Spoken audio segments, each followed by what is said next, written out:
Oi, pessoal, sejam bem-vindos ao Pod Inovação, um podcast feito por alunos e para alunos. Eu sou a Ana Júlia. E eu sou a Júlia. Hoje a gente tem a honra de apresentar o Igor Cândido, formado em Filosofia pela PUC Campinas e instrutor da Avamep Piuí. Como você está, Igor? Oi, Ana Júlia e Júlia, é um prazer estar aqui com vocês, estou bem. Eu que me sinto honrado pelo convite de estar aqui nesse espaço de pesquisa, de inovação, de sabedoria, que é a universidade, que é o IFMG de Piuí. Obrigada. A gente agradece. Para começar o nosso podcast, eu queria que você me falasse como você descreveria quem é Igor Cândido. Bom, eu gosto sempre de lembrar do livro do Pequeno Príncipe, né? Que diz que o essencial é invisível aos olhos, e é invisível aos olhos porque só o coração pode ver.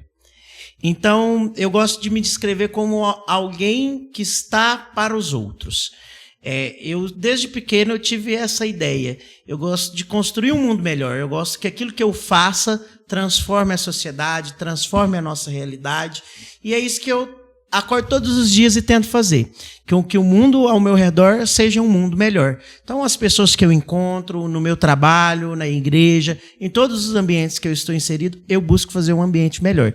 Então, quem é o Igor? O Igor é alguém que busca fazer sempre o melhor pelas pessoas e pela sociedade onde ele está inserido. Igor, para te perguntar, começando assim, como que surgiu o seu interesse para cursar filosofia? Como que foi esse percurso até lá? Bom, cabe dizer, né, que eu tomei um rumo bem diferente dos jovens. Eu fui para o seminário com 17 anos estudar para ser padre. Então, foi a partir desse momento que eu fui ingressando nos estudos próprios do seminário. E lá eu tive a oportunidade de cursar filosofia, de morar no Chile, estudar teologia também. Retornando do seminário, eu não, como o povo gosta de dizer, né? Eu não concluí a carreira, então eu não sou padre, não cheguei a ser padre, saí antes de ser ordenado. E pude, então, dar continuidade aos meus estudos com a publicidade. E, então, essa é a minha formação técnica, né? Filosofia, teologia e publicidade atualmente. Isso faz um reflexo daquilo que nós falávamos no início, né? É um reflexo de quem eu sou. As minhas formações refletem quem eu sou.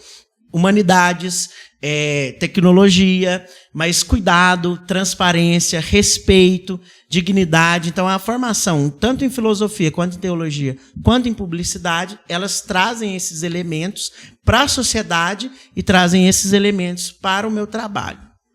Essa vontade de ser padre veio desde novo ou você foi adquirindo com o tempo, assim? Não. Eu sempre gostei de igreja, né? E até hoje, graças a Deus, eu sou alguém que gosto de dizer que não me entendo sem Deus, não me entendo sem Jesus. Então, a minha caminhada, desde pequeno, no EAC, né, que é o Encontro de Adolescentes com Cristo, para aqueles que não conhecem, nós buscamos, então, desenvolver esses trabalhos a partir do EAC. E a partir do EAC eu fui vivenciando a igreja ali na paróquia Nossa Senhora do Livramento. E vivenciando isso, eu pude ir para o seminário a partir dessa vivência em comunidade. Então, eu fui para o seminário assim que eu terminei o ensino médio, com 17 anos. E assim, Igor, você teve essa vontade de ser padre e você, teve alguma coisa do porquê você não ter concluído? Como que foi? Olha, eu sempre tive na minha mente que eu gostaria de ser missionário ad gentes, que a gente diz. Que é o quê? Além fronteiras. Então, eu fui para o Chile, ainda no processo de formação, no ano da pandemia. Foi onde eu já comecei a descobrir que, apesar de pensar que aquele era meu caminho, Deus estava me mostrando outra coisa. E eu passei esse processo e voltei para o Brasil. Quando eu voltei para o Brasil, eu não saí do seminário ainda. Fiquei mais um ano.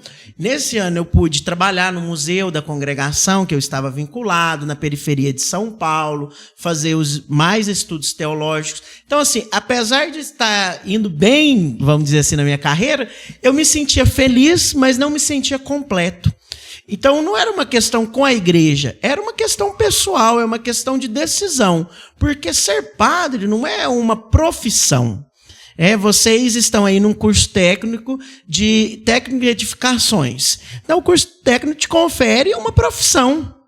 O ser padre é uma vocação, é algo que vem de Deus, que não é o ser humano que escolhe, é Deus que te chama e você vai respondendo à medida que você vai caminhando. E a sua caminhada política? De onde veio essa curiosidade e essa vontade de fazer parte da política? Bom, depois que eu voltei do seminário, eu tive isso já em São Paulo, quando eu estava estudando, eu tive esse desejo. Eu quero voltar para a terra onde eu nasci, pisar no chão de onde eu saí.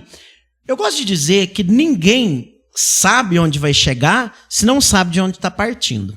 Então, eu quis voltar para Piuí para partir aqui de novo da minha cidade. Então, depois de 7 anos, eu retornei. Quando eu retornei, eu tive a oportunidade de ingressar nas obras sociais da paróquia de Piuí, que é a instituição social que a paróquia tem. Nessa instituição social, eu comecei a ver, né, as vulnerabilidades da nossa cidade, a tristeza da pobreza, da fome, da falta de amparo, da falta de cuidado. Então, são famílias sem roupa, são famílias sem comida. Então, aquilo tudo foi me movendo. Mas não só isso, eu pude também fazer parte dos conselhos, conselho de segurança alimentar, da criança e do adolescente, da pessoa idosa. E a cada conselho, né, esses conselhos municipais da Secretaria de Assistência Social, eu pude ir observando essas vulnerabilidades nas várias camadas da nossa sociedade. E isso me moveu naquele espírito primeiro meu, que é ajudar as pessoas. Então, qual é o caminho que eu tenho que tomar para ajudar melhor as pessoas? Todos os dias eu acordo na minha cama e eu pergunto, o que eu posso fazer hoje para mudar a vida das pessoas que me cercam? E um dia eu acordei e falei assim, olha, eu acredito que a política, como a igreja diz, é um caminho para mudança social. Não uma política partidária, de A ou B. Não, a boa política, a política que se preocupa com as pessoas. Tanto que eu sempre tive, na minha história política, mesmo que recente, eu sempre tive esse desejo e continuo com ele, que é o quê? Ajudar as pessoas. Eu fui candidato para tentar ajudar as pessoas a partir de um mandato legislativo. Não fui eleito. Muito feliz, tive 395 votos. Graças a Deus, aos meus apoiadores e a todos esses meus eleitores. Só que eu não parei. Então, a política, para mim, não é ter mandato ou não. A política é fazer dentro da sociedade o melhor que você pode fazer. Qual que é o melhor que eu posso fazer para os jovens hoje ali na VAMEP, onde eu dou aula, para os jovens que eu acompanho na igreja, para as pessoas que eu ajudo? Qual que é o caminho que eu tenho que tomar para fazer a diferença? Isso é política, né? Aí vem justamente a questão da formação em filosofia. A política não é partidária. A política é uma arte. Ela é uma arte a partir do momento que você pode refletir sobre a sociedade, sobre os seus problemas e agir. Eu preciso ser vereador para ver que algo está errado e agir contra aquilo ali? Não. Eu preciso ser um prefeito? Não. Eu preciso ser alguém que acredita naquilo, que vê que está errado e cobra, que luta pelos direitos das pessoas, que cuida das pessoas. Esse é meu lema, cuidado. Então, foi a partir disso que começou aí, então, a minha carreira política, se é que assim a gente pode dizer, né? Não é um termo que eu uso muito, mas foi assim que começou. E muito feliz, né? Tem gente que perde, às vezes fica muito triste. Eu não, eu sou super realizado, foi minha primeira campanha, acho que foi uma campanha linda, uma trajetória maravilhosa. Então, também sou muito orgulhoso dos meus amigos, dos meus apoiadores que fizeram essa campanha brilhante comigo. E assim, você pretende candidatar de novo na próxima eleição ou você acha que não quer mais?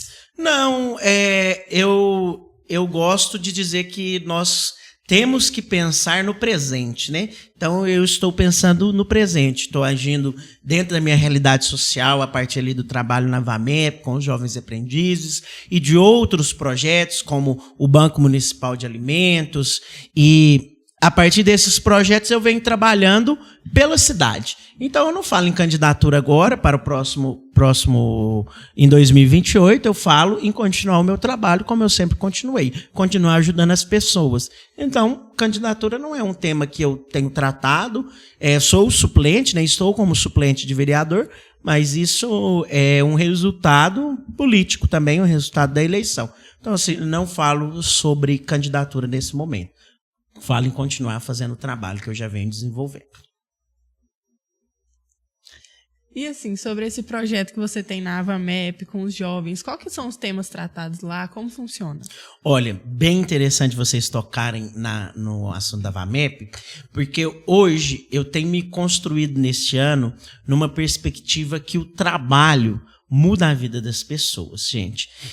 Nós temos um tempo muito difícil, né? Muito difícil, assim, onde, infelizmente, o trabalho não tem mais o valor de antes. Muitas vezes porque o mercado provocou isso, muitas vezes porque as pessoas não querem trabalhar e junta tudo isso. A AvaMep, ela traz essa sensibilidade que o trabalho é dignidade. Né? Nós trabalhamos porque nós queremos dignidade. Então, nós temos que ser remunerados de acordo com a lei, nós temos que ser remunerados de acordo com o serviço que nós desenvolvemos. Ou seja, emprego digno faz uma sociedade melhor. Então, a AvaMep acolhe jovens de 14 a 24 anos e coloca eles nas empresas como jovens aprendizes e eles vão aprendendo a trabalhar, vão aprendendo a desenvolver técnicas básicas, né? Como que eu chego no meu primeiro serviço, como que eu me porto em uma entrevista, tudo isso nós vamos trabalhando dentro da AvaMep. Então, emprego digno quer dizer vida digna. Quer dizer que as pessoas podem sair da situação de vulnerabilidade social, que é o caminho. O caminho é o trabalho digno, o trabalho onde as pessoas, como eu disse, sejam pagas de acordo com o seu desenvolvimento. Isso nós vamos vendo.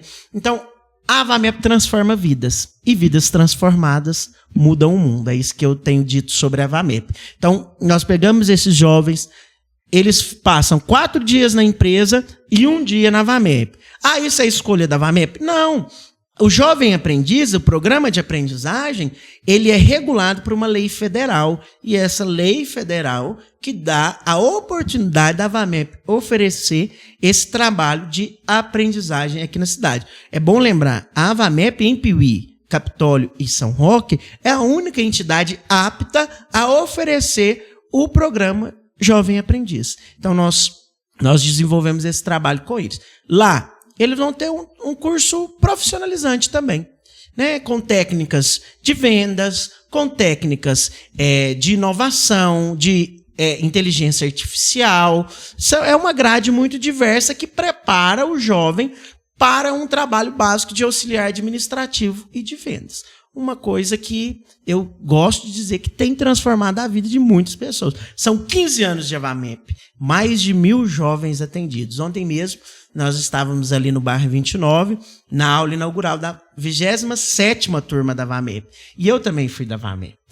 Só que antes de ser a AvaMep, como guarda-mirim, o pessoal aqui de Piuí vai se recordar. Quando esse programa foi instituído em Piuí, o guarda-mirim fez uma diferença na vida de muitos jovens. Então, falo com paixão, falo com amor hoje do trabalho digno, do trabalho da AvaMep, porque eu também fui usuário. Eu também tive a oportunidade de ser atendido pela AvaMep e hoje posso ali ganhar o meu pão, obviamente, né, como o trabalho digno que a gente estava falando, mas também retribuir a AvaMep aquilo que ela me deu, o caminho que a gente vem trilhando. E como que é trabalhar com esses jovens? Tem alguns desafios? Ou é muito bom que vocês perguntam como se vocês duas não fossem jovens, né? Mas assim, olha, o jovem, e vocês bem sabem disso, ele precisa entender o que ele está fazendo. Eu acredito que esse é o primeiro ponto. Por que eu faço isso?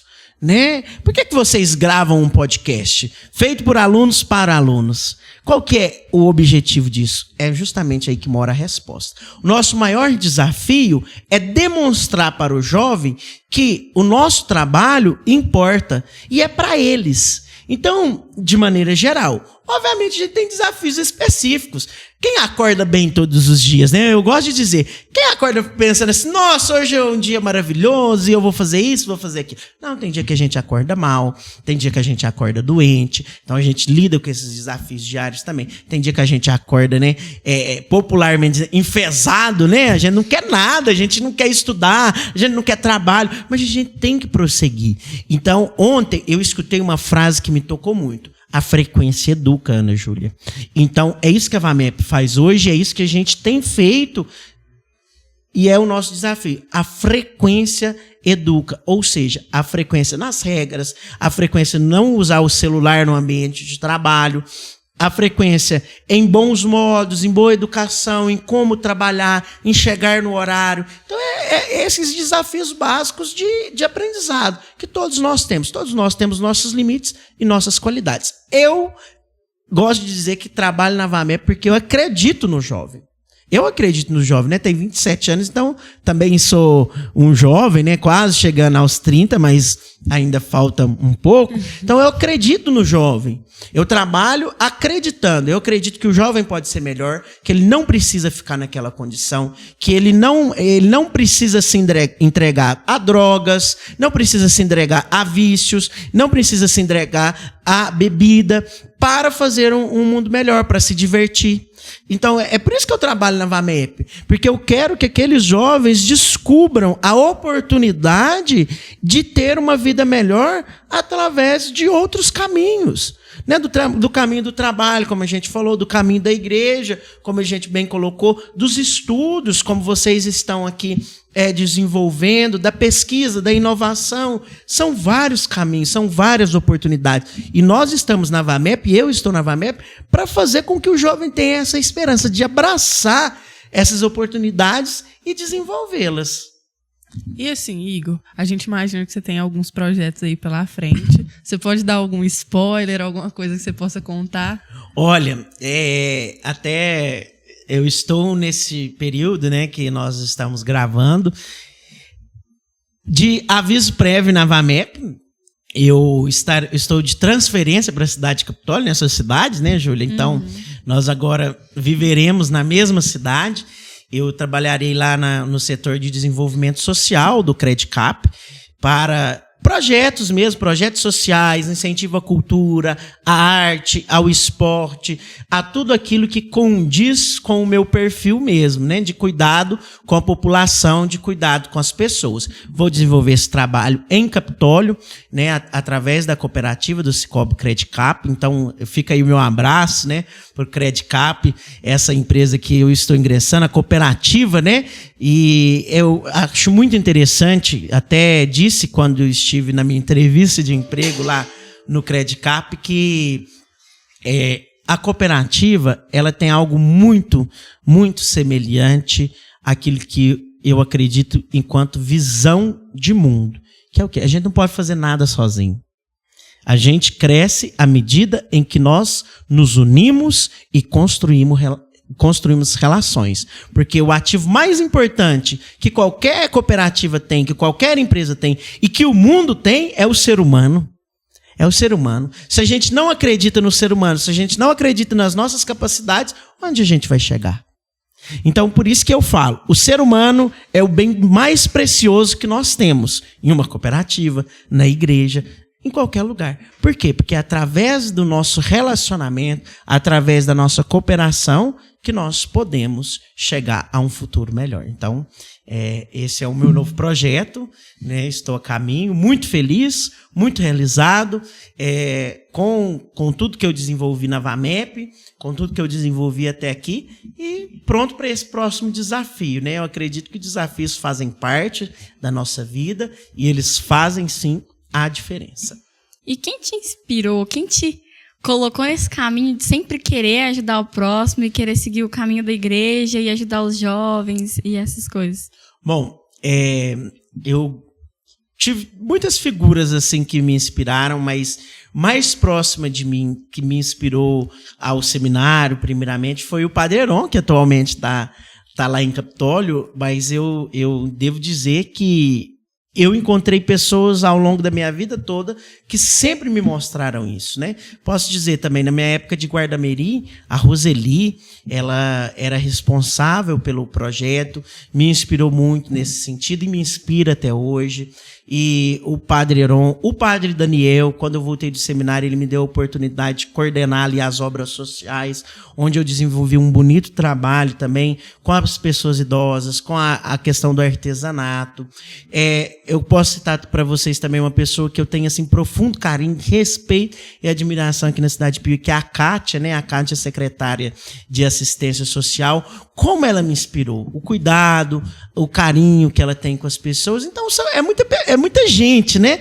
Mas no seio de casa, obviamente, meus pais sempre inspiraram o quê?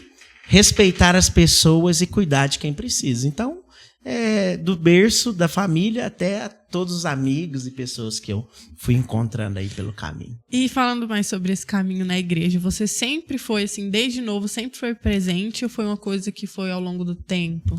Eu citei, né, anteriormente sobre o EAC, sempre fui presente, sempre gostei de estar ali, vivendo em comunidade, rezando, sempre estabelecendo essa conexão com Deus. A igreja não é feita de construção, né? A igreja é feita de pessoas.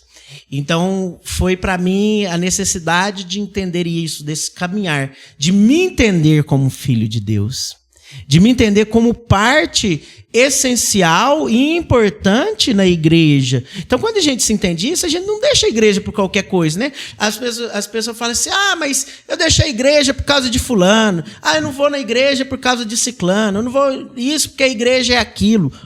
Poxa, e aí? Calma aí, vamos pensar? Será que você está jogando a culpa das suas decisões em outras pessoas? Então, eu gosto sempre de pegar a responsabilidade daquilo que é nosso, né? Na nossa relação com Deus, Deus faz tudo, exceto aquilo que é nossa parte. Então, nós temos que fazer a nossa parte na nossa relação, na nossa oração. Então, eu sempre estive próximo da igreja e sempre adquirindo essa espiritualidade de que Deus faz tudo por nós, exceto a parte que é a nossa responsabilidade. Então, façamos a nossa parte, ajudemos, nos engajemos nas questões sociais, nas questões pastorais, e assim a gente vai ter uma igreja melhor, a gente vai ter uma sociedade melhor. Então, é um pouco isso. Eu sempre tive essa relação próxima, né?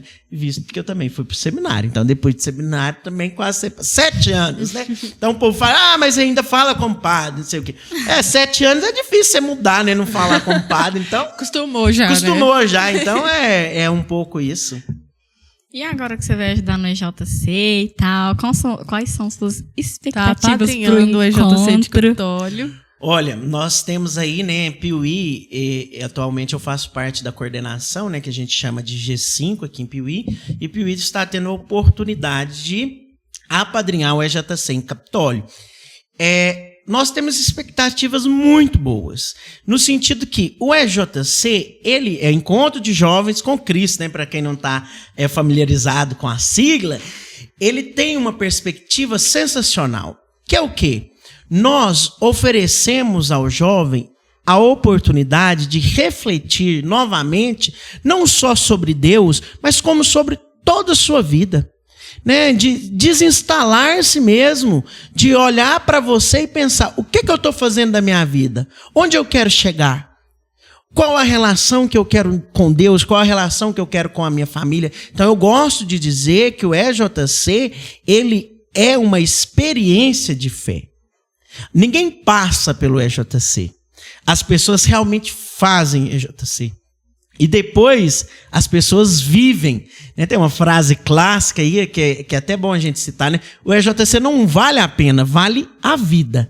Esse é o nosso lema. Não vale a pena, vale a vida. Porque nós nos tornamos família, nós nos tornamos jovens, né, de 18 anos mais, que buscam um futuro melhor, que trabalham, que estudam, que estão na política, que estão nas faculdades, que estão na sociedade e estão construindo um relacionamento com Deus e estão construindo a perspectiva de uma igreja jovem, de uma igreja que, mesmo sendo jovem, não perde aquilo que é o essencial. O que é o essencial, né? O essencial... Outra brincadeira, né, Júlia? Antes que você faça, o essencial, né, é invisível aos olhos, o importante é a rosa, mas o importante é a rosa porque o importante é o próprio Cristo que habita em nós. É o Cristo que é o centro da nossa vida, é o Cristo que é o centro do EJC, é o Cristo que é o centro da igreja. Então, essa é a perspectiva. Então, o Capitólio, né, os nossos... quem está vendo nosso podcast, né, que está assistindo nosso podcast aí, que é de Capitólio, se prepare, porque Capitólio vem aí. E também, no mês de maio, nós teremos aí o terceiro EJC Livramento. Então, são já 3 anos de história do EJC na cidade de Piuí. Mais de 300 jovens transformados ali diretamente no encontro, fora outros tantos atingidos através das suas famílias, através dos seus relacionamentos, amizades. Então, o EJC é uma história maravilhosa, é uma história... Eu falei isso no primeiro EJC de Piuí, e assim, enquanto a gente estava construindo, e digo agora, com certeza, o EJC é o sonho de Deus para a juventude de Piuí. Por que é o sonho de Deus? Porque os sonhos não morrem. Os sonhos não se apagam. Por isso que ele é o sonho. Apesar de ser realidade, ele é um sonho que não se apaga, que não morre, que ninguém pode tirar de nós. E o EJC, como que o EJC entrou na sua vida? Bom, Como o EJC entrou na minha vida no ano de 2021. 21 não, minto. Em 2022, quando o padre Daniel, querendo fundar o EJC aqui em Piuí, enviou um grupo de jovens para fazer o EJC em Luz. Foi eu, o Gabriel e a Michele. A Michele, inclusive, estudou aqui na universidade, né? E o Gabriel trabalha atualmente lá na paróquia Nossa Senhora do Livramento. Nós 3 fomos os precursores aí fazendo o encontro lá em Luz para começar com o grupo que traria o encontro para Piuí. Eu acho muito bacana esses encontros que tem, principalmente com os jovens, porque te aproxima da igreja de uma forma muito bacana. Tipo, eu não era muito de frequentar as missas e tudo. Eu fiz o MAC, agora, tipo assim, eu gosto de estar presente, eu gosto de ajudar nas missas, eu gosto de ajudar tudo que eles pedem ajuda na igreja, Tipo assim, ajudar no encontro. Uma obrigação, assim, Sim. porque tem gente que fala que missa é obrigação, e passa a ser uma coisa prazerosa de Sim, porque, tipo assim, eu fiz o MAC e depois eu tive o prazer de poder trabalhar. E trabalhar foi a coisa mais incrível que eu já presenciei na minha vida, porque você vê as pessoas sentindo Deus, tendo aquela experiência maravilhosa por conta do seu esforço, do seu trabalho. Eu acho que, tipo assim, é uma coisa muito incrível. Vocês 2 são amigas, certo? Uhum. Sim. E então é isso. Quando Jesus disse, né? Eu não quero vocês como servos, mas como amigos. E o amigo é isso, ele te dá a liberdade, ele te dá a oportunidade de ser melhor. Então, é isso que nós construímos a partir dos encontros de jovens, a partir de relacionamento. O ser humano é altamente sociável. O ser humano só é entendido em comunidade, em grupos. Imagina um bebê. Um bebê pode viver a partir do momento que nasce sozinho? Não, um bezerro, dali 2 horas, ele tá lá, ele mama sozinho, ele vive sozinho. Um ser humano não. Um ser humano precisa da mãe, precisa do amparo da família, precisa de alguém cuidando dele. Nós somos assim, dentro da igreja, nós precisamos de Deus cuidando de nós. Porque mesmo fortes, mesmo adultos, ou jovens, ou idosos, nós ainda somos frágeis. Frágeis aos olhos não, né? Mas na perspectiva do pecado, na perspectiva daquilo que nos afasta de Deus. Então Deus vem ao nosso encontro cuidar de nós. Por isso que o encontro não é somente um encontro, é um encontro com Jesus, é um encontro com Deus. Isso faz total diferença na nossa vida. Por isso que a gente tira essa perspectiva. É uma obrigação. Não é uma obrigação. Eu sinto prazer em estar com os meus amigos, né? Igual o prazer que a gente tem de estar aqui hoje, né? Esse prazer de compartilhar esses assuntos, de falar sobre isso. Isso é bom, é gostoso. É assim que a gente se sente na igreja, a partir do momento que a gente constrói essa relação com Deus e com quem está lá. E aproveitando assim que dá pra ver que você tem bastante contato com jovens, tanto na AVAMEP, dentro da igreja, qual conselho que você daria pra qualquer jovem que você vê que assim não tem alguma ideia ou se sente perdido? Olha, eu digo com muita franqueza e com muita felicidade, não desista. Não desista dos seus sonhos, não desista daquilo que você quer fazer, porque desistir é dizer que você não quer tentar mais. Errar, a gente vai errar. Cair, a gente vai cair. Mas levantar-se e buscar construir a nossa história, é o de melhor que nós temos. É o dom mais valioso do ser humano, é a capacidade de se reinventar, de criar alternativas, de buscar esperança onde não há esperança. Tem um autor que eu gosto muito, que é o Viktor Frankl. Ele diz, né, que nós buscamos o sentido da vida. E o sofrimento, ele produz em nós essa capacidade de buscar alternativas para o sofrimento. Então, você que sofre ou com a depressão, ou no mundo das drogas, ou de qualquer mal moderno, que infelizmente eu também já sofri, outros colegas tanto sofreram, não desista. E não tema em pedir ajuda. Não tema em reconhecer que você precisa de alguém do seu lado. Que você precisa de uma ajuda que seja médica, mas que você precisa de um amigo, que você precisa de uma instituição, que você precisa de alguém de uma igreja que possa te acolher, seja um padre, seja um pastor, né, de pessoas que podem te ajudar. Eu gosto de falar para os jovens também, seja na vida das pessoas aquilo que você quer que as pessoas sejam na sua. Né, a pessoa às vezes está no fundo do poço, aí você é a desgraça na vida da pessoa, eu vou ser o mal na vida da pessoa. Não, seja o bem, seja a felicidade, seja o amor. Né, ajude as pessoas, até me coloque à disposição. Quem precisar de mim, independentemente de onde eu estiver, se eu puder ajudar, em qualquer caminho, que seja com uma mentoria, seja através de procurar trabalho, qualquer coisa que eu puder fazer, eu faço, e eu deixo esse convite a quem possa fazer também. Eu tive muita ajuda na minha vida, tive muitas pessoas que estiveram do meu lado quando eu estive mal, e é isso que eu digo a esse jovem, né? Não percam as esperanças. Né? Até tem uma música, né, que diz, né, que a gente gosta também, né? O sofrimento produz paciência, que prova a fidelidade, que gera a esperança. E a esperança não abandona. Porque essa esperança não é uma esperança qualquer. Não é uma esperança no mundo. É uma esperança em Deus. É uma esperança numa segurança. E isso é o que há de mais bonito. Então não desistam, sigam firmes, sigam fortes, peçam ajuda, façam o que for preciso para não desistir. Porque vale a pena. Vale a pena viver, vale a pena lutar pelos seus sonhos, vale a pena estudar, vale a pena trabalhar. Ou seja, vale a pena viver. Antes da gente falar dos nossos patrocinadores, eu tenho uma pergunta para te perguntar. E essa barba chique desse jeito, você fez aonde? Ainda bem que você me fez essa pergunta, né? Se eu não falasse da minha barba hoje, semana que vem eu não tinha barbeiro. Gente, eu quero agradecer assim, de maneira muito especial a Barbearia de Cruz, lá na pessoa do Wesley, que é o proprietário, mas também do meu barbeiro hoje, né, que foi o Biel do Corte, o Gabriel, e o Vitinho, né? São profissionais excelentes, estão ali na Rua Severo Veloso. Quem quiser fazer a barba, né, ficar aqui no visual, na régua, né? Os jovens também quiser fazer risquinho, trilha no cabelo, eles fazem também, podem procurar. De Cruz Barbearia, pode procurar no Instagram também, são bacanas demais, eu digo a melhor barbearia da cidade. Aproveite já que a gente tá na hora do merchan, né? Eu vou falar também da minha roupa, né? Lá da loja Charme de Capitólio, da nossa amiga Tayane. Não então, tem melhor, viu, Não gente? tem melhor. Agradecer a Tayane aí também, essa oportunidade de estar vestindo aí roupas da loja Charme, cabelo cortado do De Cruz Barbearia, com o Biel do Corte, nosso barbeiro aí.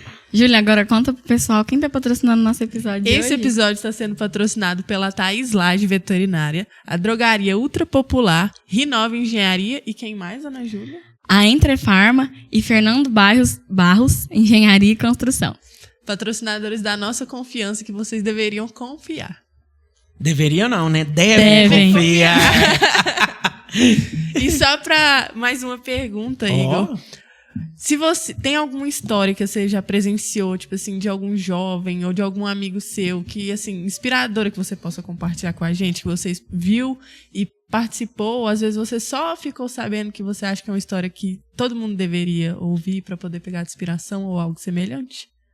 Bom, histórias inspiradoras eu já ouvi muitas, e graças a Deus, mas, de fato, algo me tocou nesses últimos tempos, quando eu escutei a história de um jovem que a gente estava acompanhando, né? E ele veio, fez todo o processo ali na VAMEP, e aí depois a gente estava buscando a ficha dele para colocá-lo, inseri-lo ali no mundo do trabalho, e ele enviou uma mensagem para mim, para a VAMEP, dizendo assim: olha, eu quero agradecer muito a VAMEP.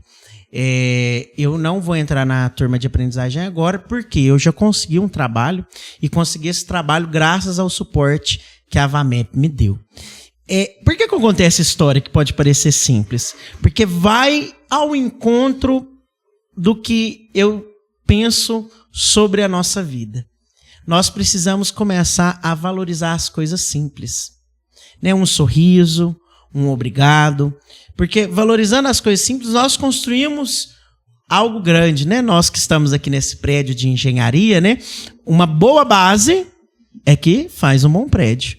Então, bons tijolos, boa massa ali é o que vai construir um prédio. Então, o dia a dia é que faz a diferença. Então, é uma mensagem como essa, né? Obrigado pelo trabalho da VAMEP, pelo que vocês fizeram por mim, porque graças a vocês eu pude ser inserido no mercado de trabalho.